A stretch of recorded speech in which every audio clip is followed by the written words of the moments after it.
Good morning, Intenders. Good morning. Welcome and welcome back to Morning Intentions. Today is Wednesday, April 15th. To start us off, I wanted to talk a little bit about the Zen Den that Terry Cole mentions in her book Too Much and that Annette brought up the other day. I'm with Annette. You don't need to go overboard or crazy or anything like that. I would say, though, what's more important than having... Maybe before you go on, though, Ada, what does overboard and crazy mean? Well, she starts talking about essential oils and candles and crystals and all this kind of stuff. And people like that. And people like that. I like that. I'm not against that.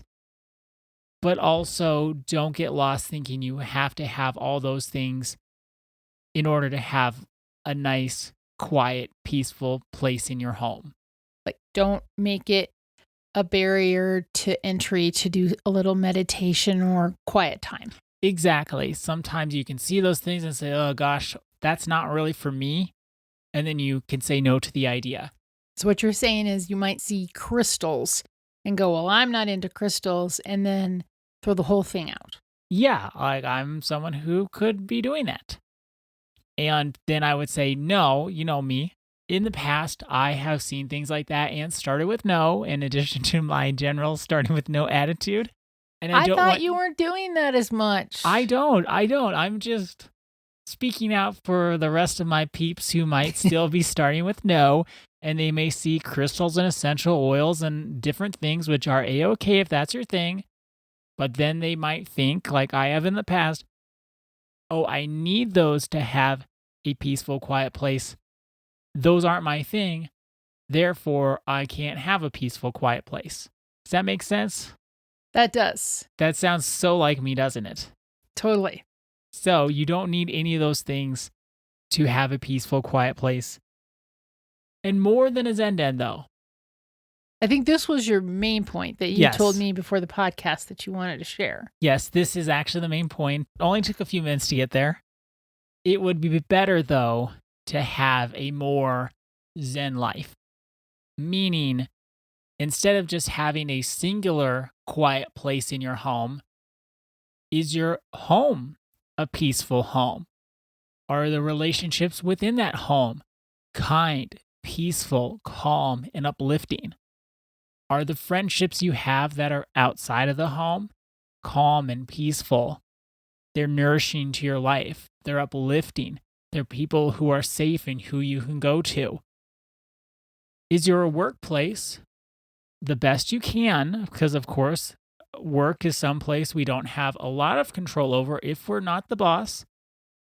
But for the most part, is it a nice place to work that you enjoy going to, that you're excited about? Do people get along? There's nothing wrong with having a nice, dedicated place to peace and quiet. However, that can be so limiting in life because, well, how often can we go there? If you're like me and Annette, we're pretty busy people, and if you told me sit down or you can only have peace and quiet if you go to your Zen Den, I don't think I'd ever be there. I got things to do. But what I have done is made a peaceful life where I feel quiet, calm, peaceful, and uplifted everywhere I go. And that has made more of a difference for me than having a little place I can cocoon in. And that took a lot of work. And that's how I moved out of the isolation attitude.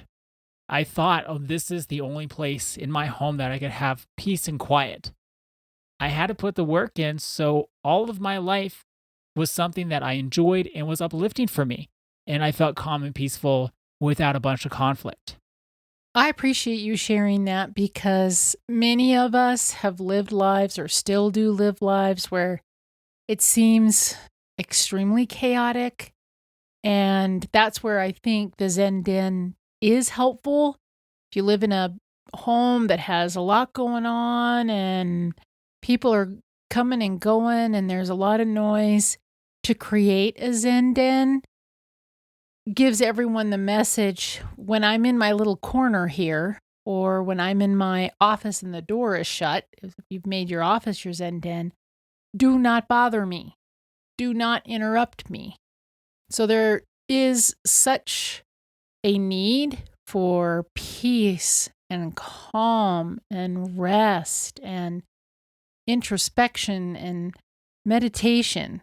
There is such a need for that in our lives, and many of us don't take time for it.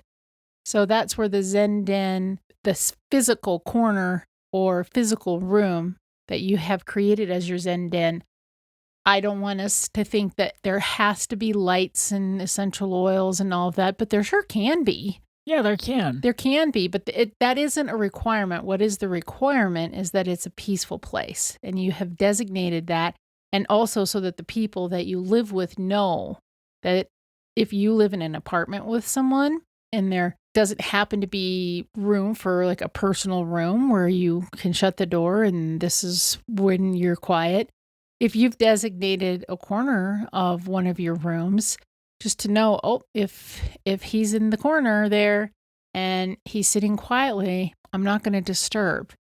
And I love, love, love what you're sharing here with us, though, Ada. Yes, it's good to have a Zen Den. Yes, we acknowledge that people have busy lives. And is your life getting in the way of your peace? Is your life conducive to calm and regulating your nervous system and peace and quiet and safety? That's essential. And that's what you're saying. That's absolutely right. And that's what being intentional with our lives is all about. We're not of the mind. I'm speaking for both of us here. There's enough conflict in the world, but we don't need to make conflict part of our lives. Yes, things will happen. There'll be disagreements. There'll be some types of contention here, there, and everywhere. But conflict does not need to be at the forefront of our lives. I don't think having a conflict-filled life is even healthy. It's certainly not healthy for the world, and if it's not healthy for our world, it's not healthy as individuals. People are going to say, and they've told us, well, conflict's part of life. Yes, you're right. Technically, yes, you're right. But we can also put in the work to make sure conflict isn't the main event. We don't need to live conflict-filled lives, and that's what Morning Intentions is all about. That's what coaching and personal development is all about, and therapy and other supports and helps in our world. It's determining what kind of life do I really want to have. And we take care of our trauma responses or trauma reactions like high functioning codependency or addiction or isolating or these different types of defense mechanisms. So we can take that picture of what we want life to look like and then do the work to make it happen. And I'm not talking about making a lot of money and that type of visualization stuff. That's its own thing. But think, I want a calm and peaceful life. I want a life where people get along and are nice to one another. That's a beautiful dream, and it's possible if we take the time to put in the work and don't just keep the attitude, well, conflict's part of life. What can you do? You can do something. It does start with a Zen Den because that can teach you peace is actually really nice. If it's possible in this little corner of my home, maybe it's possible in my entire home. If it's possible at my entire home, maybe it's possible in all my relationships. Maybe it's possible at my work. We can start small with a Zen Den, but I just want everyone to think, don't let it stop there. That's a starting point for a greater experience of peace and calm and serenity in my entire life. So our intention for today is a reflection question. Is my life a Zen Den, or is it different than how I wish it would be? Is my life a Zen Den, or is it different than how I wish it would be? Thank you so much for joining us today. Our day is better because you are part of our day. See you tomorrow. See you then.